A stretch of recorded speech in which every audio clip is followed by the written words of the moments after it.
is decluttering. Okay, decluttering is very very important. இப்போ நம்ம பார்க்கக்கூடிய ஒரு விஷயம், ரெண்டு விஷயங்கள். அதில் ஃபர்ஸ்ட் விஷயம் இஸ் டீக்ளட்டரிங்.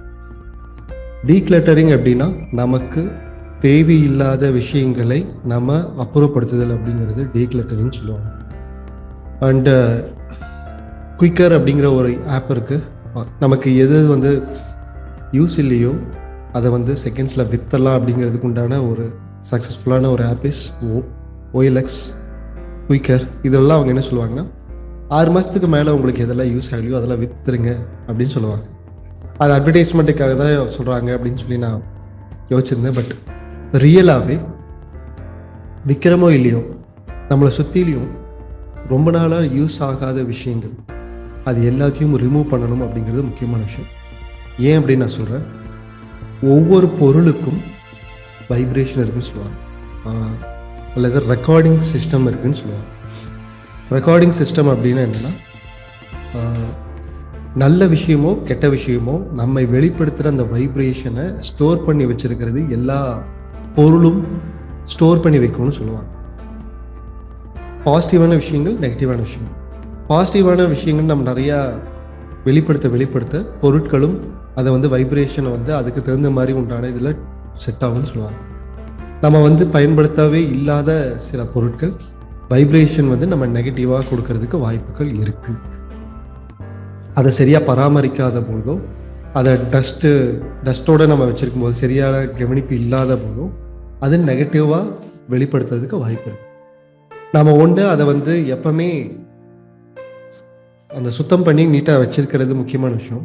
அப்படி இல்லாத போது அதை அந்த இடத்துல இருந்து அப்புறப்படுத்தி நம்மளோட பக்கத்தில் இல்லாமல், நம்ம கண்ணுக்கோ இதில் இல்லாமல் ஒரு ஸ்டோர் ரூம்லேயோ மேலேயோ ஏதாச்சும் போட்டு வச்சுக்கிட்டு முடிஞ்ச வரைக்கும் தேவையில்லாத எல்லாத்தையும் வெளியே அனுப்பிச்சிட்டோம்னா நமக்கு தேவையான பொருட்கள் மட்டுமே இருக்கும். அப்படி இருக்கும்போது என்ன ஆகும்னா, அதை வந்து பாசிட்டிவ் சென்ஸ் வைப்ரேஷன்ஸில் நம்ம கிரியேட் பண்ண முடியும் அப்படின்னு சொல்லுவாங்க. என்னோட ஃப்ரெண்டு வந்து ஒருத்தர் ஒரு வீடை வந்து இன்னொரு அப்பார்ட்மெண்ட்டுக்கு ஷிஃப்ட் பண்ணார். அப்போ வந்து டோட்டலாக அவரோட பொருட்கள் எல்லாத்தையும் கொடுத்துட்டு திருப்பியும் எல்லா பொருட்களும் வாங்கினார். அவர் கொஞ்சம் வசதியான பர்சன், அதனால் அப்படி பண்ணார். நான் கேட்டேன், எதுக்காக இன்க்ளூடிங் கட்டல் எல்லாத்தையும் கூட நீங்கள் எதுக்காக சேல் பண்ணிவிட்டு திருப்பி புதுசு வாங்குறீங்க, அது நல்லா தானே இருந்துச்சு அப்படின்னு நான் கேட்கும்போது அவர் என்ன சொன்னார்னா, இல்லை எனக்கு வந்து அந்த வீட்டில் வந்து எனக்கு வைப்ரேஷன் சரியில்லை, நான் வந்து புது வீட்டுக்கு போகணும்னு சொன்னது என் வைப்ரேஷனை மாற்றுறதுக்காக. ஸோ என்னோட கம்ப்ளீட் வைப்ரேஷனை வந்து நான் மாற்றணும்னு நினைக்கிறேன், அதனால் பழசு எல்லாத்தையும் ரிமூவ் பண்ணிவிட்டு புதுசாக நான் வந்து டோட்டலாக சேஞ்சஸ் பண்ணுறேன் அப்படிங்கிற மாதிரி அவர் சொன்னார். அவர் கொடுத்த ஒரு ரொம்ப நாளைக்கு முன்னாடி அவர் கொடுத்த ஒரு மெசேஜ் தான், ஒவ்வொரு பொருளும் ஒவ்வொரு விஷயத்தை வந்து நமக்கு வைப்ரேட் பண்ணும் அப்படி. ஓகே, ஸோ இங்கே வந்து இப்போ நம்ம பார்க்கக்கூடிய ஒரு விஷயம் என்னென்னா, உங்களோட ஆஃபீஸ் அல்லது உங்களோட ஒர்க் பிளேஸ், அந்த இடத்த அங்கே தான் தொடக்கமான இடம்.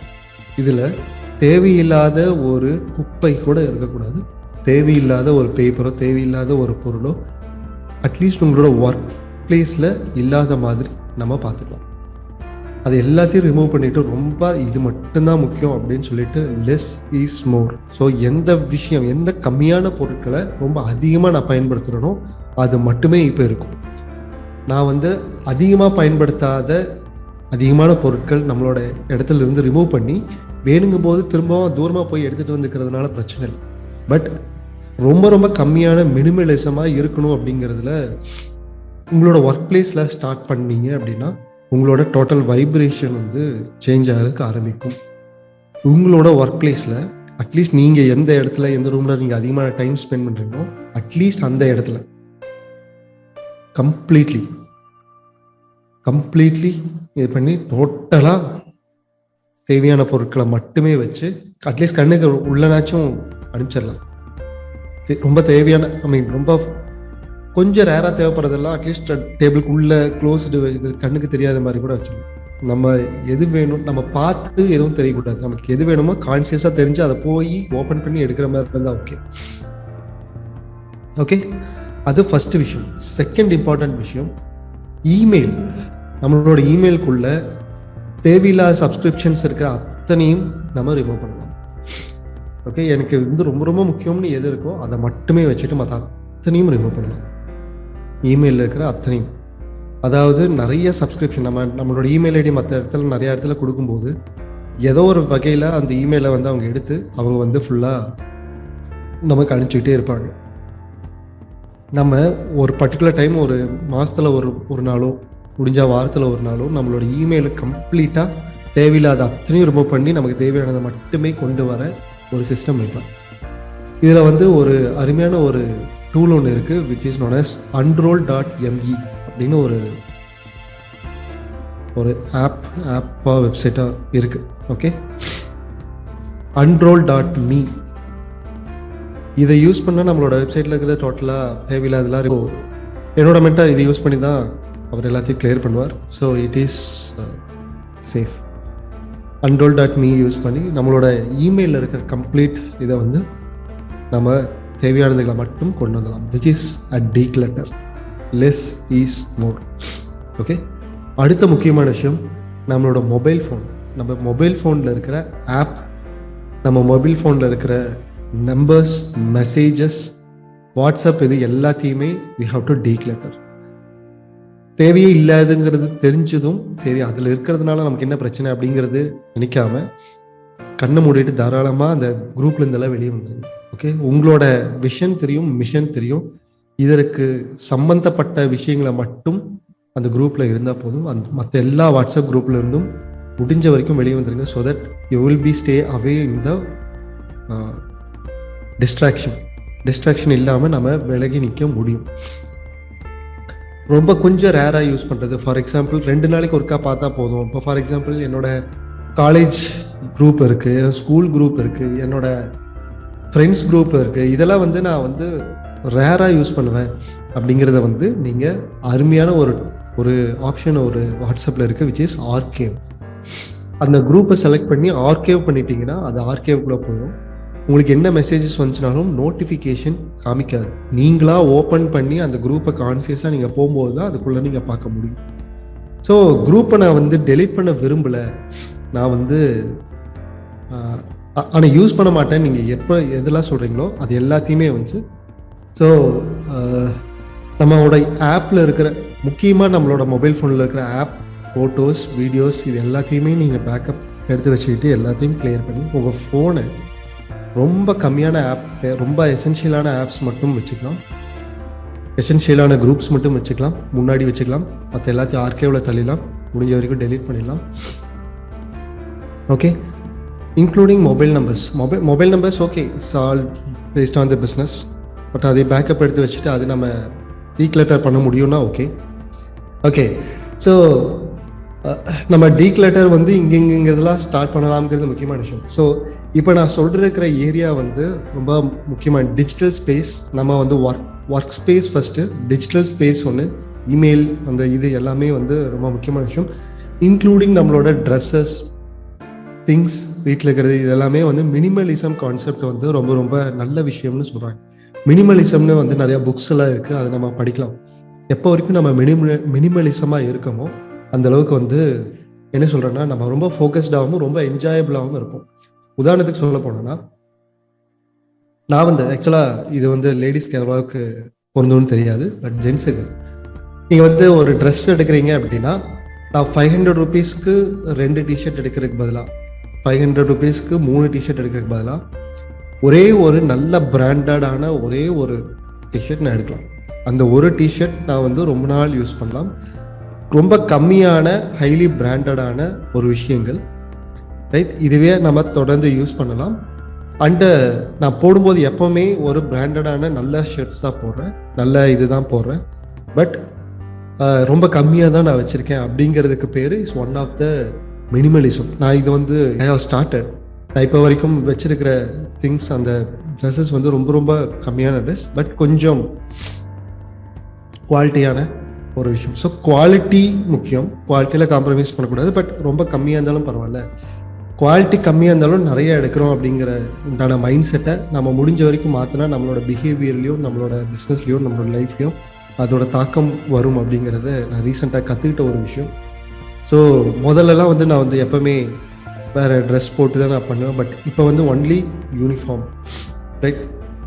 எப்போ நான் ப்ரோக்ராம் போகும்போதும் இந்த லோகோ வச்ச டிஷர்ட், ரைட், இந்த டிஷர்ட்ஸில் தான் நான் யூஸ் பண்ணணும், இந்த யூனிஃபார்மில் தான் நான் யூஸ் பண்ணணும், இங்கே போகும்போது இந்த மாதிரி தான் ப்ரோக்ராம்னா இது தான் பண்ணணும் அப்படிங்கிற மாதிரி உண்டான ஒரு மினிமலிசம் நான் வந்து ஃபாலோ பண்ணிட்டு இருக்கிற ஒரு விஷயம்.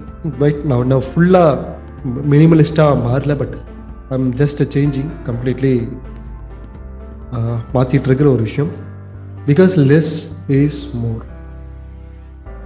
ரொம்ப கம்மியான பொருள் ஆனால் தரமான பொருள். அப்படி இருக்கும்போது we can enjoy a lot. மற்றவங்களுக்காக நம்ம ட்ரெஸ் போடலை, எனக்காக நான் போடுறேன். கண்ணாடியில் நான் ரசிக்கிறதுக்காக தான் நான் போடுறேன். நான் ரசிக்கும் போது பிராண்டடாக நீட்டான சூப்பரான என்னோட கம்ஃபர்ட்டில் இருக்கிற ஒரு ட்ரெஸ்ஸாக இருக்கணும். மற்றவங்க வந்து அன்னைக்கும் இந்த ட்ரெஸ்ஸை நான் போட்டிருந்தேன், இன்னைக்கும் ஏன் இந்த ட்ரெஸ் போட்டிருக்கேன்னு யாருமே என்கிட்ட கேட்க போகிறது கிடையாது. ஆனால் பெரும்பாலான மக்கள் அப்படி நினச்சிக்கிறாங்க. அந்த கல்யாணத்துக்கு இந்த ட்ரெஸ் போட்டு போயாச்சு, இன்னொரு கல்யாணத்துக்கு இன்னொரு சொந்தக்காரங்க கல்யாணத்துக்கு இதுவே நான் போட்டு போனேன்னா அதே இதை பார்க்குற மாதிரி இருக்குமே. இது வந்து பெரும்பாலான எஸ்பெஷலி லேடிஸ் நினைக்கிற ஒரு விஷயமா இருக்கலாம். இது நான் தப்புன்னு சொல்ல வரல, பட் எந்த அளவுக்கு வந்து நம்மளை என்ஜாய் பண்ணுறோமோ அப்போ மற்றவங்களுக்கு நம்ம இம்பார்ட்டன்ஸ் கம்மியாக கொடுக்கறது முக்கியமான விஷயம். என்னோட ஒன் ஆஃப் மை மென்டார் வந்து அவர் சொல்கிற ஒரு அருமையான ஒரு விஷயம் இருக்கும். அதாவது மக்களோட குவாலிட்டி, அவங்களோட மைண்ட் செட், பிஹேவியர் எப்படி இருக்குன்னா, 3 கேட்டகரி ஆஃப் பீப்புள் இருப்பாங்களே. ஏ கிளாஸ், ரொம்ப above middle class and below middle class இருக்கிற மாதிரி பீப்புள். ஏபிசின்னு இருந்தாங்கன்னா அவர் வந்து அழகாக எப்படி சொல்லுவாருன்னா, மக்களோட பிஹேவியர் எப்படி இருக்குன்னா, ஏ கிளாஸாக காமிச்சுக்கிற பி கிளாஸ்ன்னு நினைக்கிற சி கிளாஸ் மக்கள் தான் ரொம்ப அதிகமாக இருக்காங்கன்னு சொல்லுவாங்க. Okay, I am repeating. A class மக்களாக காமிச்சுக்கிற பி கிளாஸ் மக்கள்னு தங்களை நினைக்கிற சி கிளாஸ் மக்கள் பெரும்பாலான மக்கள் இருக்காங்கன்னு சொல்லுவாங்க. ஸோ நம்ம வந்து மற்றவங்ககிட்ட ஏ கிளாஸ்ன்னு காமிச்சிக்கிறதுக்கு ரொம்ப போராடுவாங்க. ஆனால் ஏ கிளாஸ் மக்கள் அவங்கள பெருசாக காமிச்சிக்க மாட்டாங்க. சரியா? ஏன்னா ஏ கிளாஸ் மக்கள் ஏ கிளாஸாகவே இருக்காங்க. அப்புறம் ஏன் நான் போய் ஏ கிளாஸ்ன்னு மற்றவங்ககிட்ட காமிச்சிக்கணும்? ஏ கிளாஸாக இல்லாத மக்கள், பி கிளாஸ் நினைக்கிறவங்க ஏ கிளாஸாக காமிச்சிக்கணும்னு நினைக்கிறவங்க அவங்க எல்லாத்தையும் காமிப்பாங்க. அதுக்கு காமிச்சிக்கிறதுக்கு மெயின் ரீசன் என்னன்னா, பி கிளாஸ்ன்னு நினைக்கிற சி கிளாஸ் மக்கள் ஏ கிளாஸ் மக்களை பார்த்து பொறாமைப்படுறது அல்லது ஏங்கிறதுங்கிறது ரொம்ப ரொம்ப முக்கியமான விஷயம். ஒரு கல்யாணத்துக்கு நம்ம வந்து பைக்கில் போயிருக்கோம். அப்போ காரில் வந்து ஒருத்தங்க இறங்குறாங்க அப்படின்னா, காரில் இறங்கும்போது அவங்கள ரொம்ப நம்ம வந்து இதாக பார்த்துட்டோம். கல்யாணத்துக்கு வந்தால் இந்த மாதிரி ஒரு எக்ஸ்பென்சிவான காரில் வந்து நம்மளும் இறங்கணும் அப்படின்னு சொல்லி ஏங்குறோம். சில டைம் பொறாமப்படுறோம். ஏன்னா ஏங்கிறதோட நெகட்டிவ் எமோஷன் இஸ் பொறாமை. அந்த மாதிரியாக கூட சில டைமில் வர்றதுக்கு வாய்ப்பு இருக்குது. அப்படி வந்து ஏங்கும் போது நம்ம என்ன பண்ணுறோம், நம்மளும் வந்து ஒரு இஎம்ஐயை போட்டு நம்மளும் வந்து ஒரு பெரிய இதாக வாங்கி நம்மளும் 4 பேரை ஏங்க வைக்கிறது தான் வாழ்க்கையில் ஒரு பெரிய ஒரு முன்னேற்றம். அதுதான் சக்ஸஸோட டெஃபினிஷனாக பெரும்பாலான மீடியாக்கர்ஸ் வச்சுருப்பாங்க. இது வந்து தவறுன்னு சொல்லலை, நம்ம மீடியாக்கர்ஸ்னு சொல்கிறோம். நம்ம கம்யூனிட்டி தாண்டி வெளியே இருக்கிறதுல மீடியாக்கர் அப்படிங்கிற வேர்டு வந்து ஒரு நார்மலான வேர்டு. பட் நம்ம கம்யூனிட்டியில் நம்ம வந்து ஒருத்தர் திட்டணும் அப்படின்னா நம்ம கம்யூனிட்டியில் அதிகபட்ச கெட்ட வார்த்தையே மீடியாக்கர். எஸ், எத்தனை பேர் அக்செப்ட்? ப்ளீஸ் டைப் ஏ இந்த chat box.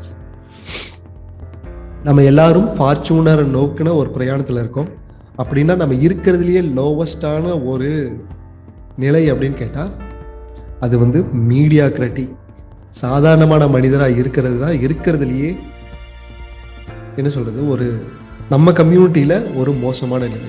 ஓகே, ஸோ நம்ம ஃபார்ச்சூனர் நோக்கி நம்ம போயிட்டு இருக்கோம். ஸோ மீடியாக்கர்ஸோட மைண்ட் செட் இந்த மாதிரி தான் இருக்கும். வேற ஆல்ரெடி ஒரு காரில் வந்து ஆடி கார் வச்சிருக்கிறவங்க ஒருவேளை அந்த கல்யாணத்துக்கு வந்து நம்ம காரில் வந்து ஏதோ பிரச்சனை அல்லது ஏதோ ஒரு பஞ்சரோ அல்லது வேற ஏதாச்சும் ஆயிடுச்சுன்னா அவங்க 2 வீலர் எடுத்துகிட்டு வராங்க அப்படின்னா அவங்க எந்த ஒரு கூச்சமே இல்லாமல் எந்த ஒரு இதுவுமே இல்லாமல் கல்யாணத்துக்கு வரும் அவ்வளோதானே அப்படின்னு சொல்லிட்டு வந்து இறங்கி கல்யாணம் முடிச்சுட்டு போயிடுவாங்க. எதில் வந்தோம் அப்படிங்கிறதுலாம் அவங்களுக்கு முக்கியமாக இருக்காது. பிகாஸ் ஆல்ரெடி எங்கிட்ட பெரிய எக்ஸ்பென்சிவான கார் இருக்குது, நான் போய் காமிக்கணும்னு அவசியம் கிடையாது, ரைட்? ஆனால் இல்லாதவங்க காமிச்சுக்கணும்னு நினைக்கிறவங்க ரொம்ப அதிகம். ஸோ இந்த கான்செப்டை யூஸ் பண்ணி மட்டுமே பெரும்பாலான ஃபினான்ஸ் கம்பெனியும் பிஸ்னஸ் பேங்க்ஸும் லோனை வந்து புகுத்தி அதான் காசு கிடைக்குதே அதை வச்சுக்கிட்டு நம்ம காமிச்சிடலாமே, அப்புறமா நம்ம ஆயிக்கலாம், பட் இப்போ காமிச்சிக்கலாமே அப்படின்னு சொல்லிட்டு அந்த மைண்ட் செட்டுக்கு வராங்க. ஃபார்ச்சூனர் மைண்ட் செட் என்னன்னு கேட்டிங்கன்னா, முடிஞ்ச வரைக்கும் நம்ம இஎம்ஐலிருந்து வெளியே வரணும். கடன் இல்லாத வாழ்க்கை மட்டுமே ஃபார்ச்சூனர் வாழ்க்கைக்கு ரொம்ப ரொம்ப அடிப்படையான தேவையான விஷயம். ஓகே, கடன் வாங்கலாம், வாங்கவே கூடாதுன்னு சொல்லலை. அந்த கடன் நம்மளோட பிஸ்னஸ், இப்போ ஃபார் எக்ஸாம்பிள் அதோட இஎம்ஐயை தாண்டி நமக்கு ரிட்டர்ன்ஸ் வர மாதிரி ஒரு பிஸ்னஸ்லேயோ நம்ம இன்வெஸ்ட் பண்ணுறதுக்காக நம்ம வாங்குறோம்னா தாராளமாக வாங்கலாம். தட் இஸ் த என்ன சொல்கிறதுனா intelligent way of getting loans. Intelligent way of getting loans. நம்மளோட இஎம்ஐ நம்மளோட அனுபவிக்கிறதுக்காக இஎம்ஐ வாங்குறது அப்படிங்கிறது இஸ் நாட் அட்வைசபிள். நம்ம சீக்கிரமாக அதை விட்டு மாற முடியாது. அனுபவிக்கிறதுன்னு சொல்கிறது இன்க்ளூடிங் ஹவுஸ், வீட்டோட லோனு முதற்கொண்டு நான் சொல்கிறேன். ஆக்சுவலாக வீட்டுக்கு லோன் வாங்கி கட்டவே கூடாது அப்படின்னு Robert Kiyosaki rich dad poor டாட்ல சொல்கிறாரு. பட் இந்தியன் மைண்ட் செட்டுக்கு அது எவ்வளோ செட் ஆகும்னு தெரியல. பட் முடிஞ்ச வரைக்கும் அதுலேருந்து நம்ம வெளியே வரணும் இல்லையா? நம்ம நோய் இல்லாத ஆரோக்கியமான ஒரு வாழ்க்கையை நம்மளோட பசங்களுக்கு கொடுக்கணுங்கிறது எவ்வளவோ முக்கியமோ, அதே அளவுக்கு கடன் இல்லாத ஒரு வாழ்க்கையை அவங்களுக்கு கொடுக்கணுங்கிறது ரொம்ப ரொம்ப முக்கியமான விஷயம். கடன் வாங்குறது ஒரு தவறான செயல் அப்படிங்கிறத அவங்களுக்கு புரிய வைக்கிறதுக்கு அட்வைஸ் பண்ணால், இப்போ இருக்கிற தலைமுறையினருக்கு அட்வைஸ் பண்ணால் எடுத்துக்க மாட்டாங்க, சொன்னால் எடுத்துக்க மாட்டாங்க. டெமோ காமிச்சா மட்டும்தான் அவங்க புரிஞ்சுக்குவாங்க. பிகாஸ் இந்த தலைமுறை அப்படிப்பட்ட ஒரு தலைமுறை. ஏன்னா நம்ம என்ன சொல்ல வரோமோ அதை விட பல 100 மடங்கான விஷயங்கள் இன்டர்நெட்ல இருக்கு. ஸோ எப்போ என்ன விஷயம் அவங்களுக்கு வேணுமோ அது இன்டர்நெட்லேருந்து எடுத்துக்கலாம். அவங்க இப்போதைக்கு படிக்கணும்னு அவசியமே இல்லை. ஏன்னா இப்போ பெரும்பாலான மக்கள் நான் அவங்க மைண்டில் இருக்கிற ஒரு கொஸ்டின் அதுதான். இந்த ஹிஸ்ட்ரியில் ஒரு விஷயம் படிக்கிறாங்க அப்படின்னா, இந்த விஷயத்தை நான் எதுக்காக நான் படிக்கணும்? எப்போ வேணுமோ நான் இன்டர்நெட்டில் பார்த்து தெரிஞ்சுக்க போகிறேன். இதை நான் தெரிஞ்சு வச்சு நான் என்ன பண்ண போகிறேன் அப்படின்னு அவங்களோட மைண்ட் செட். ரைட், இந்த ட்ரீல இந்த மகத்துவம் இருக்கு, இந்த அனிமல் இந்த இது இருக்கு அப்படின்னு சொல்லி அனிமல்ஸை பற்றி படிக்கும்போது அவங்க சொல்றாங்க, இது எல்லாமே இன்டர்நெட்ல எப்போ வேணுமோ எடுத்துக்கலாம், இது எதுக்கு நான் படிச்சு மனப்பாடம் பண்ண, இது எழுதி மார்க் வாங்கணும் அப்படின்னு சொல்லி அவங்களோட மைண்ட் செட் அந்த மாதிரி போட்டு. ஸோ நம்ம எப்பவுமே அட்வைஸ் சொல்லும் போது அவங்க எடுத்துக்க மாட்டாங்க. எப்போ நம்ம வாழ்ந்து காட்டுறோமோ அப்போதான் அவங்க எடுத்துக்குவாங்க. ஸோ நம்ம டெமோ பண்ணி காமிக்க வேண்டிய ஒரு முக்கியமான விஷயம், இனிமேல் வர ஜென்ரேஷனுக்கு கொடுக்கக்கூடிய ஒரு முக்கியமான விஷயம், எது உயர்ந்த விஷயம் இருக்கோ அது கம்மியான விஷயமா இருந்தாலும் அதிகமான நேரம் அதை நம்ம ஸ்பெண்ட் பண்ணலாம். அதாவது மதிப்பில்லாத விஷயங்கள், நிறைய விஷயங்கள் நம்ம வச்சுக்க வேண்டாம்னு சொல்றது இந்த டீக்ளட்டர்ல இருந்து நம்ம ஸ்டார்ட் பண்ணலாம். ஓகே, குவாலிட்டியான திங்ஸ் கம்மியா இருந்தாலும் ஓகே, குவாலிட்டி இல்லாத திங்ஸ் நிறைய இருக்கணும்னு அவசியம் கிடையாது. இது ஃபர்ஸ்ட் மைண்ட் செட். நம்ம repeating. Okay, second mind set, நம்ம ஆரோக்கியமான உடலும் கடன் இல்லாத வாழ்க்கையும் மிக மிக முக்கியம் அப்படின்னு சொல்லி அவங்களுக்கு நம்ம புரிய வைக்கணும். அதுதான் ஃபார்ச்சூனர் லைஃப் ஸ்டைலுக்கு ரொம்ப ஹெல்ப்ஃபுல்லாக இருக்கும். And it's a very very important. நாம் எல்லோரும் ஒன்றா சேர்ந்து ரொம்ப தூரம் பயணம் செய்கிறதுக்காக ஒரு கம்யூனிட்டி நான் ஸ்டார்ட் பண்ணியிருக்கேன். அந்த கம்யூனிட்டி பேர் ஃபார்ச்சூன் மேக்கர்ஸ் கம்யூனிட்டி. அந்த கம்யூனிட்டி பற்றி இன்னும் உங்களுக்கு தெரியாது அப்படின்னா கீழே கொடுத்துருக்குற அந்த லிங்கை கிளிக் பண்ணி இதை பற்றி தெரிஞ்சுக்கங்க. அண்ட் உங்களுக்கு ஹெல்ப்ஃபுல்லாக இருக்கும்னு தோணுச்சுன்னா பிகம் அ மெம்பர். அண்ட் நீங்கள் ஆல்ரெடி ஒரு ஃபார்ச்சூன் மேக்கர்ஸ் கம்யூனிட்டியில் ஒரு மெம்பராக இருக்கீங்க அப்படின்னா என்னோட டைமண்ட் மெம்பர்ஷிப்பை பற்றி நீங்கள் கீழே கொடுத்துருக்கிற லிங்கை கிளிக் பண்ணி இன்னும் டீப்பாக நீங்கள் தெரிஞ்சுக்கங்க. அண்ட் இந்த பாட்காஸ்ட் உங்களுக்கு ரொம்ப ஹெல்ப்ஃபுல்லாக இருந்திருக்கும்னு நான் நம்புகிறேன். அண்டு நீங்கள் இந்த பாட்காஸ்ட்டில் என்ன கற்றுக்கிட்டீங்க அப்படிங்கிறதையும் அண்ட் உங்களோட கருத்துக்களையும் கீழே கொடுத்துருக்கிற கமெண்ட் பாக்ஸில் டைப் பண்ணுங்கள். ஸோ இதே மாதிரி ரொம்ப யூஸ்ஃபுல்லான ஒரு டாபிக்ஸ் உங்களுக்கு கொடுக்கறதுக்கு இது எனக்கு ரொம்ப என்கரேஜிங்காகவும் இருக்கும். அண்ட் அடுத்த ஒரு பாட்காஸ்ட்டில் உங்களை நான் மீட் பண்ணுற வரைக்கும் it is bye from 8020 Karthikeyan. Take care, bye bye.